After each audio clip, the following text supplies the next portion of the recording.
tonight, and Democrats may be down to 18. We're continuing to hang in here. Senate with a Republican governor. Trump so the trifecta nationally and the trifecta in Iowa, which again, even we're waiting for sitting here as a Republican, the optimist in me, it's a stunning night. Did you ever think you would knock off the Senate Majority Leader Gronstal? No, because every single time I recall trying to defeat Senator Gronstal when I was in the Senate. We recruited a quality candidate every single cycle, and we thought this is the person, and it would be a person like a retired community college administrator or a veteran or something like that. Suddenly it happened tonight, which again, I don't know. That was not one of the 3 seats that was most likely to go. Republicans were talking about it. The fight was over eastern Iowa, correct? Right. So this was something that they had on their... It's an extra treat. They had on their radar, but because you'd gotten your hopes up so many times before with good candidates, you thought, well, let's not get our hopes up too much tonight. And tonight they finally did it. Yeah, Senator Gronstal lost, and Senator Sodders also lost from what I saw today, so that's another loss. It's plenty of ads here in central Iowa on that if you turned on your television. And here's the big implication of that. Senator Gronstal was first elected minority leader in the Senate my first year in the Senate. So he's either been the minority leader or the majority leader in the Senate since 1997. So the Senate Democrats have to recover from this election. In a few days, they have to caucus, and they have to elect an entirely new leader for the first time since 1997. How delicious. Yeah. Wow. Well, look, we got a lot of big changes ahead of us, and I remember, and Jeff, you must remember this, in 2006, after November of 2006, when Democrats controlled the governor, the House, and the Senate, everyone was writing off the Republican Party here in Iowa, and saying they've got no bench, there's no way they're going to come back, and they did, and you guys did, and you went through some tough years with A.J. Spiker and the Ron Paul crew that was in your party, and so I think, Democrats are going to bounce back. We are going to pick that minority leader, but there are going to be some tough years ahead of us, and they're going to be rebuilding years. Look at the Cubs. Remember when the Cubs were rebuilding their team, and everybody was saying, "What is Ricketts doing? What is he doing?" Well, it turned out there was a method to his madness, and they ended up winning the World Series. So, you start tomorrow thinking about who are the young guns in the Democratic Party that have been waiting their turn. This is their time. This is their time. Now, I think a challenge. Nate Bolton here. Nate Bolton is one. Nate Bolton is a good guy. He's a friend of mine.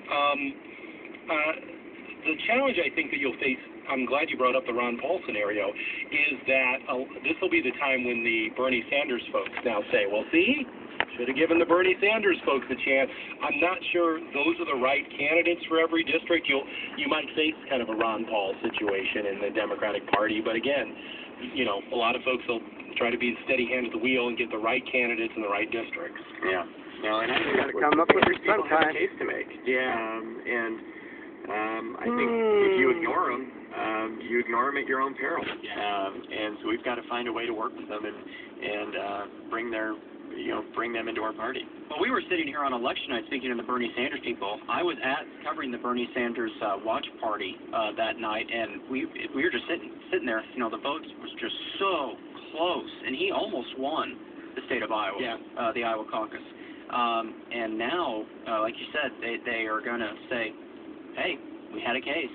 And now and of course, again, he came so very close to winning the caucus. And what I was saying when the Ron Paul people basically took control of the Republican Party of Iowa, that old saying, the world is run by people who show up.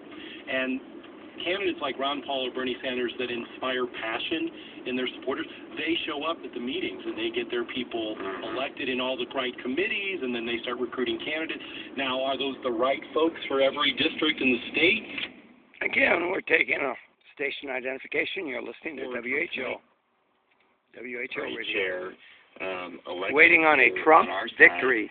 Right around the corner. And with now only Loebsack, because keep in mind, for when we lost Vilsack and we lost Culver and then we lost Harkin, we had Loebsack and Gronstal. Now it is just Loebsack at the head of our party. And so whoever becomes the party chair, that role is just going to be enormous. I think that's enough early. And it's going to require that person There's the light. rebuild the party. I think we're on our with way new to tactics and victory. strategies, but also they're going to have a message to deliver. Yeah.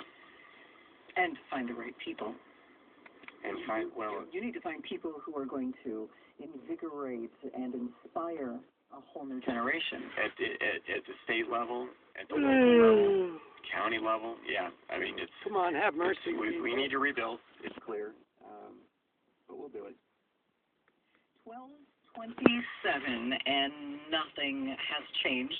254. I mean, if you're a Republican right now, you're like 254. It's all close, yeah. You just need one state, Pennsylvania or Michigan. It's almost over. Trump's electoral vote count, 254. Clinton at 218, and she now has a very narrow path. In fact, it's so narrow, it's really narrow. I would imagine the odds on the New York Times now are probably 98%. Well, I haven't looked. My Yeah, phone went dead. Yeah. It's I imagine it's somewhere up there because of course it was 93%. I'm not bored. I'm not bored.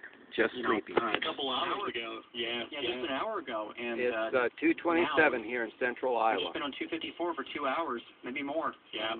Still waiting. Yeah, I again think that the major networks are very afraid to project the final state because you are projecting the next president of the United States. They want to get it right. But I am seeing some multiple outlets that I'll just say, again, are optimistic on behalf of Trump in regard to Arizona and Pennsylvania. Yeah, they are optimistic, but nothing official. Correct. Again, that's the distinction. Optimistic on one side, but not official on the other side. And not talking about Republicans or Democrats. Well, and when we get to the network level, they are crunching these numbers. They know how many voters are out there. They know how many votes have not been counted. So the minute that they're certain that they can call it, they will. And I imagine they're wanting to call it, but because it's 1:30 on the East Coast already, and of course they're all on the East Coast. And Fox News is now reporting that Speaker Paul Ryan has called Trump to congratulate him. Again, nothing official. Nothing official. Yes, we must stress that. Nothing official. Nobody has 270 yet.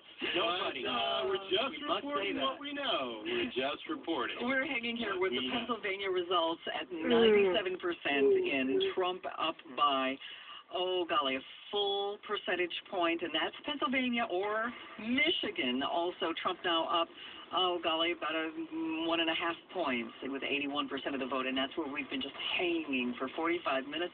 We're going to stick with it. We want to hear both the acceptance speech and the concession speech. We want to know who the next president of the United States will be.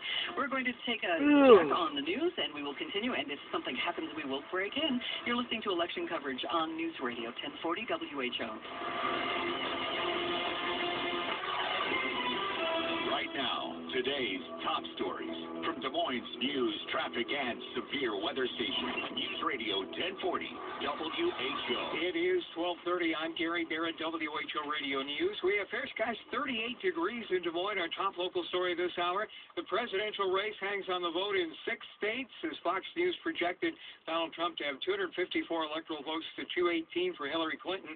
Clinton needs 52 votes, Trump 26 to get the magic 270. The states left are Minnesota, Michigan, Arizona, Pennsylvania, New Hampshire, and Alaska.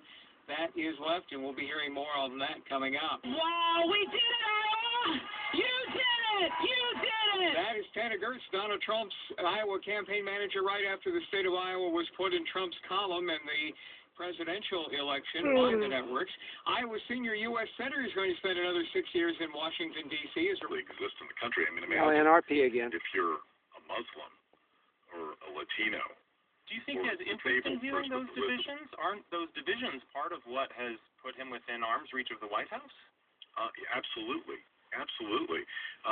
But I think that it is, if you are any of those interesting, those demographics, you're going to wonder how you fit into America. And that, I think, is going to be his challenge, which is to find that common ground, to heal these divisions, to make everybody feel as if they're welcome in this country.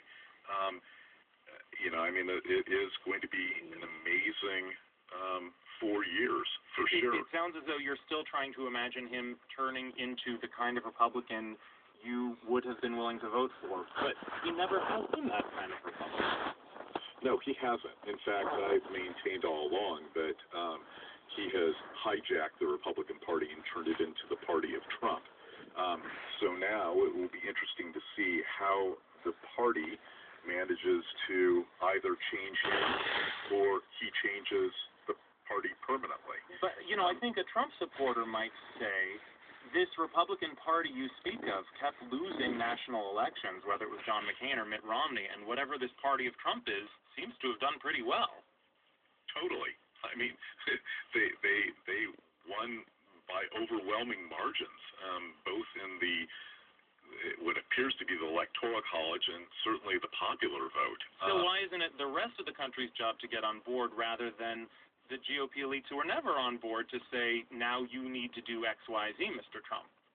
Well, I think that's fine for some Republicans, but for this Republican who looks at the Republican Party platform that was anti-gay, anti-women, anti-immigrant, those aren't the views that I hold, and frankly, I don't think those are the views that a lot of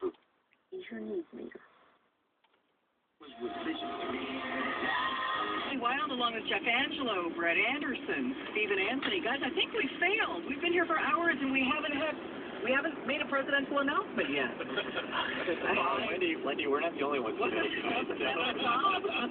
5.5 hours we've been on the air now. It's 12:35 and nothing yet. Nothing official. Still hanging. Well, I would like to thank you so much for coming in tonight. You made it interesting and you made it fun. And Brad, smile, come on. He's got some work he's going to start to do tomorrow. And Jeff, have a great day. What a cool this, because the guy in Pennsylvania possibly doesn't want to be the person to put Donald Trump over the top and make him President-elect Trump. The interesting night in the State House as well. Fascinating night in our State House, and it is interesting that we had a conversation just a couple of days ago with Jeff Kaufman, the chairman of the Republican Party of Iowa. If he's listening, he can call back in again. He knows the number, 284-1040. And because I said, we forgive you everything you want, which is you're asking us for the State House. That's what you're asking us right now. You're asking us for the State House, the Senate, the House, the Governor's Mansion. We've given it to you completely. Right? That's what we've done. And what do we get? That's what we wanted to know. What do we get in return? And we had a shopping list. We opened the phone lines up. We had a shopping list. How about life begins at conception? Yes. Surely we're going to get life begins at conception, right? Constitutional carry. Yes. Stand your ground. Yes. Real school choice. Yes. If those things don't happen, well, they are certainly going to have interesting times on my show. Let me put it that way. 284-1040, 800-469-4295. Craig Christensen reporting from the old hometown, Merle Hay Road, where I grew up. To 1240 right now, and I want to see what you think. Let's go straight to the phones. By the way, we're waiting for Congressman Steve King to call in as well, and he's going to call in about 2 minutes, I'm told. So, Dave, you've got 2 minutes. You're very welcome. How are you? Hey, Dave. I'm good, man. How are you? I'm good. I'm pleasantly surprised tonight by the way the election appears to be going. It's our country's been on the wrong path for the last 8 years, maybe even before that. Or amen. When fresh blood in there, somebody who's not beholden to anybody, who's going to get in there and hopefully do what's right for the American people. Yeah, and, we hope so. You know, the talking heads, I'm watching them explode all over network TV. Where my grandfather and I came down, they can't believe this. They're walked from that place up there to me, Mitt Romney, when many times. Went to Trump. Someone said Mitt He's Romney gone now, I'm still here. Which I found quite amusing. But they're all exploding. But I still think they're getting it wrong. They don't get it. They still where I grew up, right it. here. This isn't about Republicans and Democrats. This is now about a concrete people slab. sick to death of being ignored.